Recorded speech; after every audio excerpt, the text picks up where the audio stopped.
海外旅行の仕組みはコロナ前と大きく変わりました。今回は国際線の飛行機の乗り方や出国・入国など最新の海外旅行の流れを分かりやすく紹介します。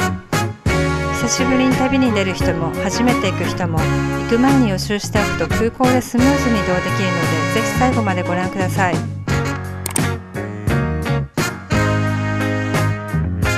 まずは旅行前にビザや電子渡航認証の申請をします。旅行先が申請が必要な国かを確認して必ず申請してください。これを済ませていないと入国することができません。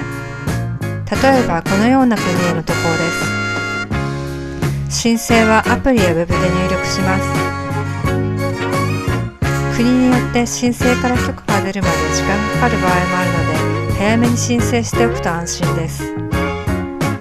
次にデジタル入国カードの登録です。機内で配られていた紙の入国カードはもうほとんどなくなりました。到着日の直前に登録するものですが、国によって時間も変わります。私が直近で旅した国々は全てこのデジタル入国カードになっていました。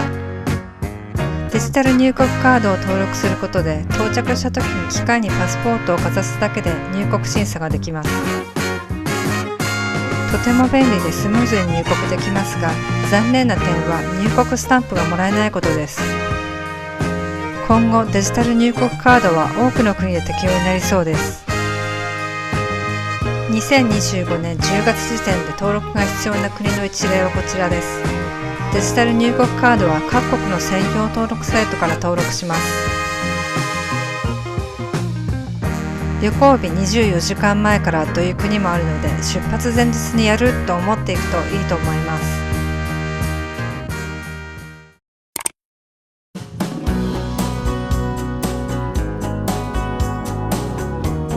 出発当日、空港に着いたら自分が乗る飛行機のチェックインカウンターを掲示板で確認します。掲示板に記載されたアルファベット記号を探してカウンターの場所へ移動します。カウンターに着いたらその周辺にある機械でチェックインをします。自分が乗る航空会社をタップ。言語を日本語にします。次にパスポートをスキャンします。事前に航空会社のアプリをインストールしている場合はスマホからもチェックインが可能です。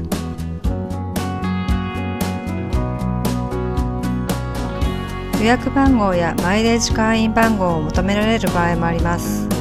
航空会社アプリや予約時のメールで確認できます。昔あった e チケットの掲示はもうなくなりました。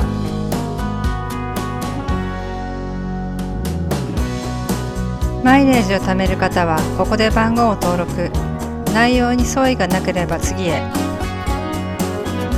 次に預ける荷物の数を入力します。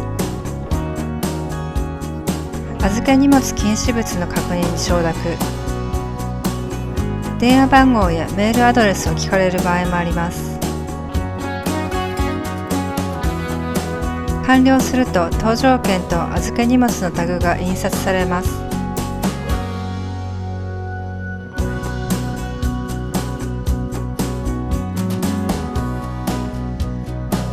タグは自分で取り付けます。上部ではなく横の取っ手に取り付けます。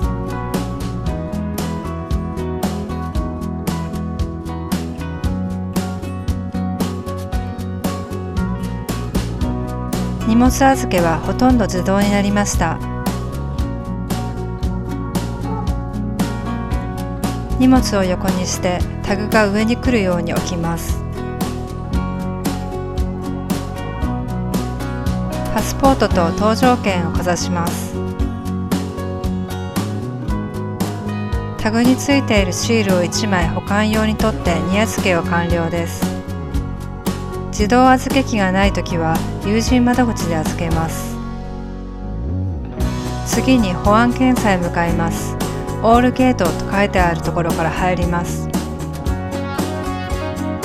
液体物は 100ml 以下の容器で透明の袋に入れます。日焼け止めやリップグロスなども液体物に入るので注意が必要です。保安検査が終わったら出国審査。日本はパスポートを機械にかざして完了です。保安検査と出国審査を通過したら搭乗券のゲート番号を確認して搭乗時間までに搭乗口へ向かいます。搭乗時間は航空会社によりますが、国際線はだいたい50分から30分前が一般的です。ゲートが遠い場合は早めに向かいましょう。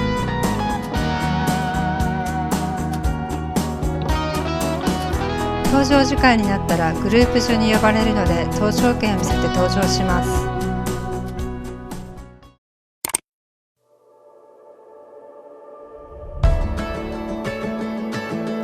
到着地に着いたらまずは入国審査、イミグレーションまたはパスポートコントロールの表示へ向かいます。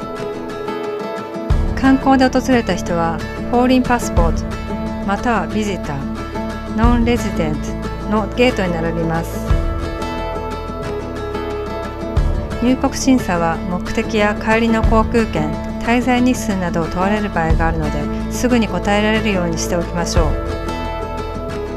自動化ゲートの場合はパスポートをかざして写真を撮られて完了です。次に荷物の受け取りをします。バゲージクレームの表示へ向かいます。荷物を受け取ったら次は税関です。カスタムズの表示へ向かいます。各国の持ち込み規定を確認して申告がある人はここで申告をします。税関を抜けると出口へ出ます。さまざまな交通手段で街へ移動します。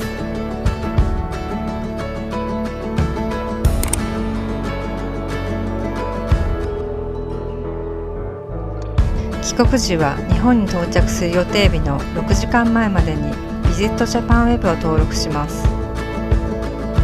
ビジットジャパンウェブは入国カードと税関申告です。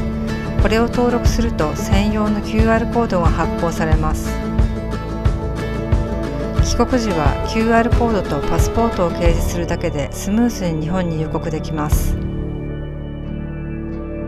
登録していなくても入国できますが、入国カードと税関申告書を紙で書き、行列に並ばなければなりません。空港はインバウンド観光客であふれています。ビジットジャパンウェブを登録していると待ち時間なく外に出れます。現地出発時は来た時と同じように航空会社のカウンターでチェックインをして荷物を預け保安検査へと進みます。タックスリファンドを受け取る方は購入品を手荷物にして税関での免税手続きを忘れないようにしましょう。近年は搭乗ゲート入り口で手荷物の保安検査を行う空港もあります。時間に余裕を持って搭乗口へ向かいましょう。